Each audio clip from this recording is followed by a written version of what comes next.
Good morning class. कल आपका first term का फाइनल एग्ज़ाम है। एक बार हम पूरे सिलेबस की कंप्लीट रिवीजन कर लेते हैं। आप भी इसे अच्छे से प्रिपेयर कीजिएगा। आपका जो पूरे पेपर का पैटर्न रहेगा वो मल्टीपल चॉइस क्वेश्चन ही रहेगा। उसे अच्छे से प्रिपेयर कीजिएगा बच्चों। कोई डाउट हो तो आज का ही समय है, आपके पास पूछ सकते हैं।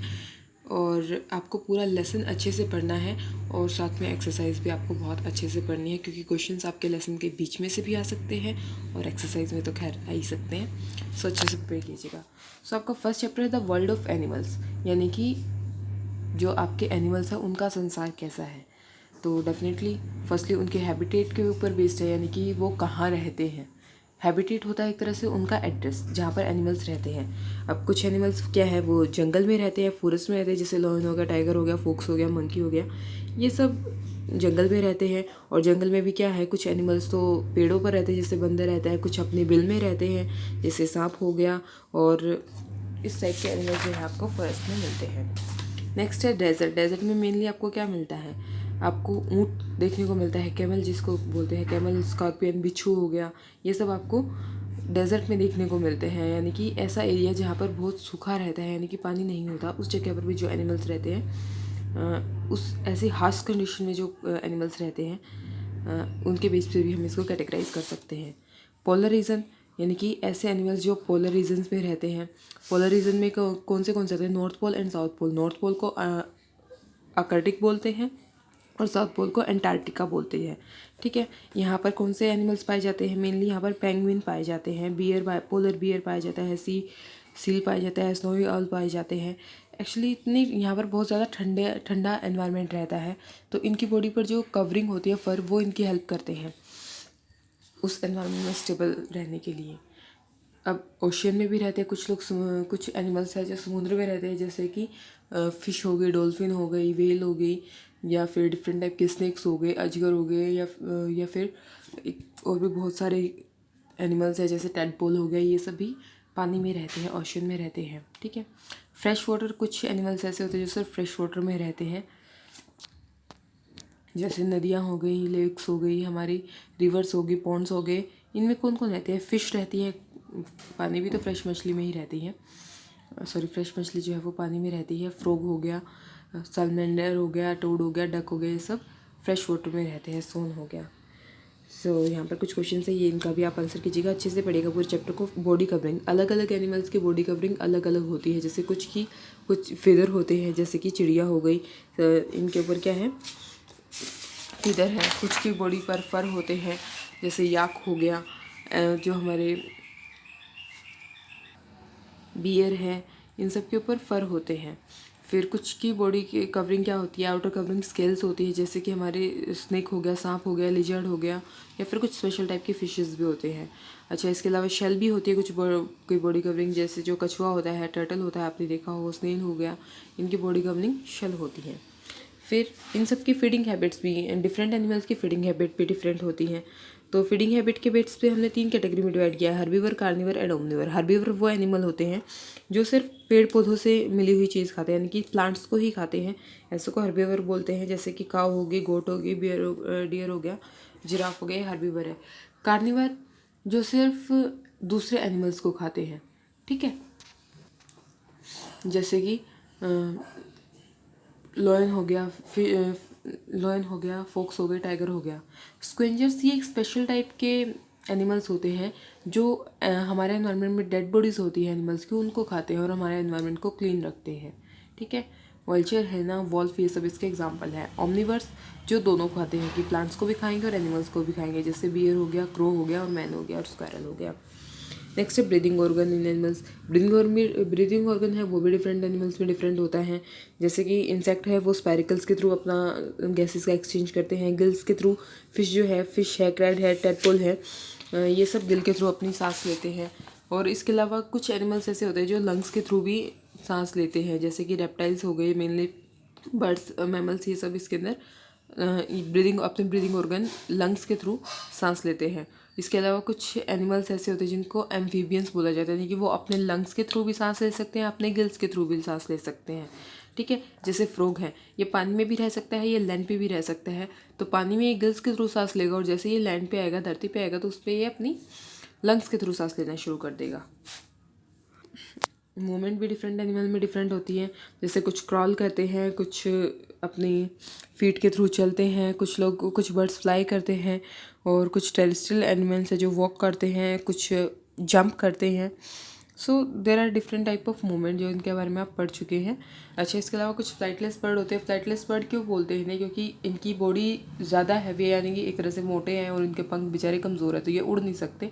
इनमें मेनली क्या कौन से आते हैं? Ostrich, emu and kiwi. ठीक है। माइग्रेशन, कुछ एनिमल्स क्या करते हैं, एक जगह से दूसरी जगह पर माइग्रेट करते हैं, यानी कि कुछ टाइम के लिए एक जगह पे रहेंगे, कुछ टाइम के लिए दूसरी जगह पे रहेंगे। ऐसा क्यों करते हैं?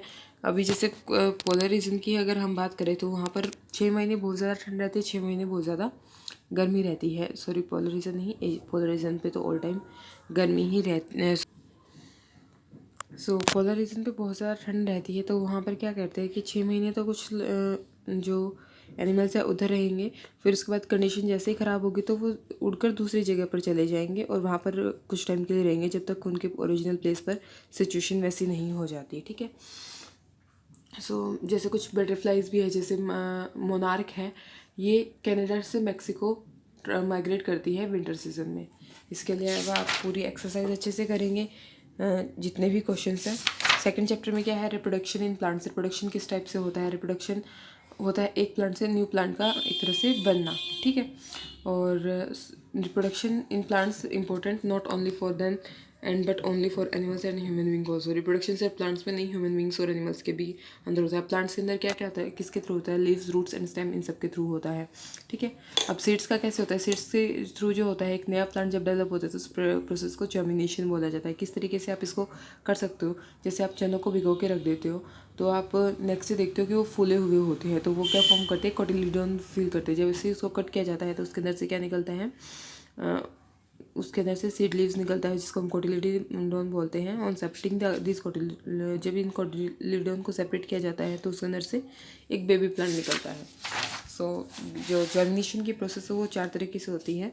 ठीक है। सीड, पहले तो आप मिट्टी के अंदर एक सीड को बोते हो। ठीक है। उसको डेली पानी देते हो, और तो उससे क्या होता है कि उसके अंदर एक सीड कोट जो है वो ब्रोक हो जाती है, और वहाँ से उसको एयर और मतलब गर्मी और जो पानी है वो सब कुछ एनवायरनमेंट से मिलता रहता है। फिर जो सीडलिंग है वो ब्रेक होती है, वो सीड कोट फॉर्म करती हैं, और उसके सीड के अंदर से, ठीक है, सीड के बाहर से आना शुरू हो जाती है। जैसे कि ये सीड कोट बाहर आनी शुरू हो गई है। ठीक है।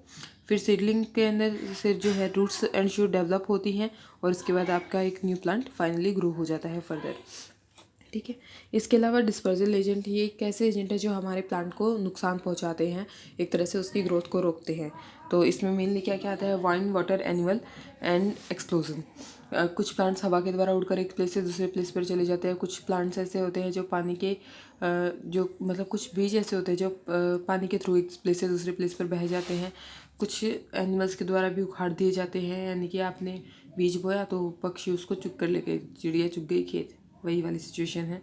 इसके अलावा कुछ एक्सप्लोजन के थ्रू भी हो सकता है कि कुछ फ्रूट्स स्कैटर हो जाएंगे, एक्सप्लोडिंग द सीड पॉड्स। ठीक है। मेनली इसमें स्क्वायरल एंड कुकुम्बर इसका एक एग्जांपल है। ठीक है। रिप्रोडक्शन ऑफ अदर पार्ट्स, अब ज़रूरी नहीं है कि सिर्फ सीड्स के थ्रू हो, रूट्स के थ्रू भी हो सकता है, स्टेम के थ्रू भी हो सकता है, और लीव्स के थ्रू भी जो है नई प्लांट का रिप्रोडक्शन हो सकता है। जैसे कि आप पोटैटो की आपने खेती देखी हो, या फिर ब्रायोफाइलम का देखा हो, डिफरेंट टाइप की जो खेती आप देखते हो वो सब इसका एग्जाम्पल है। नेक्स्ट आता है क्रॉप एंड एग्रीकल्चर।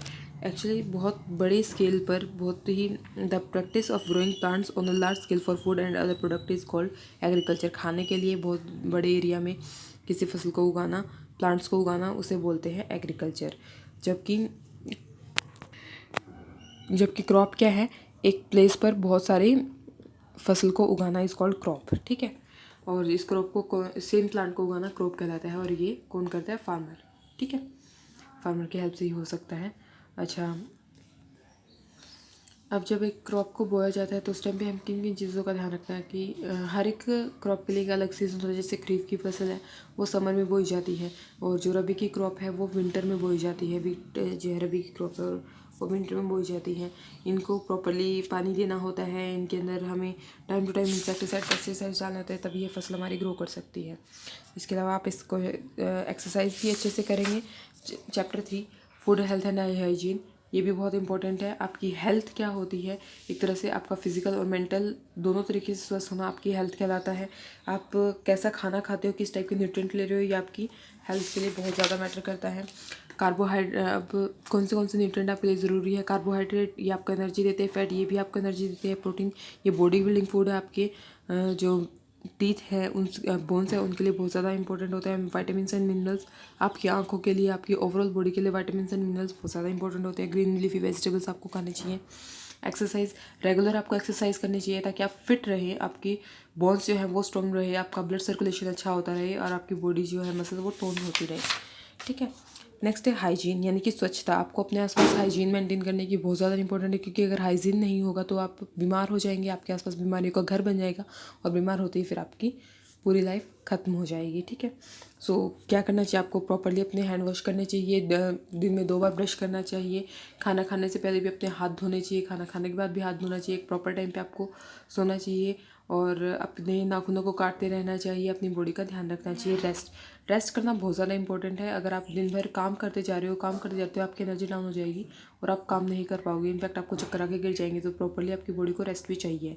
डिजीज़ क्या है, एक ऐसी कंडीशन जिसमें आपकी बॉडी जो है एबनॉर्मली, यानी कि आप नॉर्मल काम कर रहे हो बट उसके बाद क्या होगा कि आप थकान महसूस करोगे। डिजीज़ वाले सिचुएशन में आपकी बॉडी एबनॉर्मल वर्क करेगी, दैट इज़ डिजीज़। 2 टाइप की डिजीज़ होती है, कम्युनिकेबल डिजीज़ और नॉन कम्युनिकेबल डिजीज़। कम्युनिकेबल जो हम जो एक दूसरे के कांटेक्ट में आने से स्प्रेड होती हैं, एक पर्सन दूसरे पर्सन के कांटेक्ट में आएगा, उससे ट्रांसफर हो गया, वो कम्युनिकेबल डिजीज़ होती है, जैसे कि डेंगू हो गया, प्लेग हो गया, कोलेरा हो गया।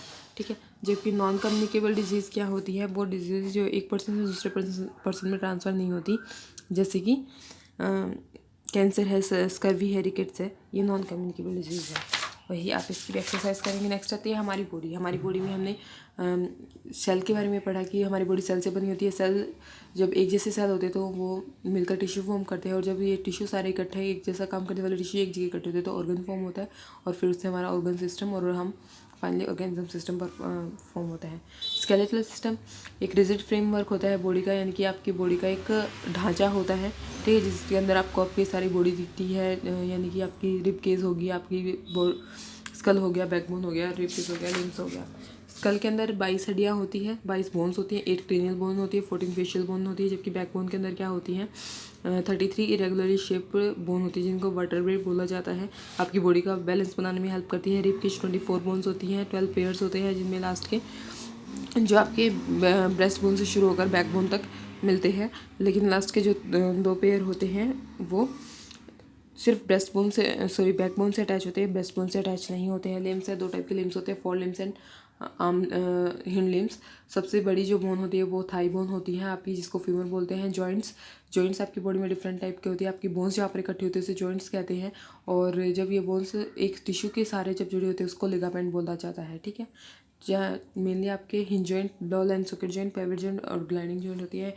हिंज जॉइंट जो एक डायरेक्शन में मूव कर सकते हैं, बॉल एंड सॉकेट जॉइंट जो ऑल डायरेक्शन में मूव कर सकते हैं, पिवट जॉइंट की एक जो जॉइंट है वो दूसरे के अंदर फिट होगा, और बॉल एंड सॉकेट जॉइंट में एक जो है मतलब कपड़ा कैविटी भी होता है। नेक्स्ट आता है ग्लाइडिंग जॉइंट, ये जैसे आपके रिस्ट का और एंकल का जो जॉइंट होता है वो ग्लाइडिंग जॉइंट होते हैं। नेक्स्ट आता है सर्कुलेटरी सिस्टम रिस्पॉन्सिबल होता है ट्रांसपोर्टेशन के लिए। आपकी बॉडी में जितनी भी हो रही हैं, इसके अंदर आपका हार्ट भी आता है, आपका ब्लड वेसल्स, ये सब कुछ आते हैं। आप इन सब के बारे में अच्छे से पढ़ेंगे। एंड नेक्स्ट आपका नर्वस सिस्टम, इस चैप्टर को भी आप अच्छे से पढ़ेंगे। इसमें आपके ब्रेन के बारे में है, आपके ब्रेन के डिफरेंट पार्ट के बारे में, cerebrum, cerebellum and brain stem, इनके बारे में है। स्पाइनल कॉर्ड और नर्व्स के बारे में है। फिर आपकी बॉडी के एक्शंस होते हैं, इनवॉलंटरी एक्शन यानी कि कुछ एक्शंस जो आपकी इच्छा के अनुसार होते हैं वॉलंटरी होते हैं, कुछ आपकी इच्छा के अगेंस्ट होते हैं, उन्हें इनवॉलंटरी एक्शन बोला जाता है। फिर आपके सेंस ऑर्गन के बारे में है। तो आप इन 5 चैप्टर्स को अच्छे से रिवाइज करेगा। कोई डाउट हो तो बच्चे ज़रूर पूछिएगा और अच्छे से प्रिपेयर कीजिएगा बच्चों। All the best for your exam. Thank you so much.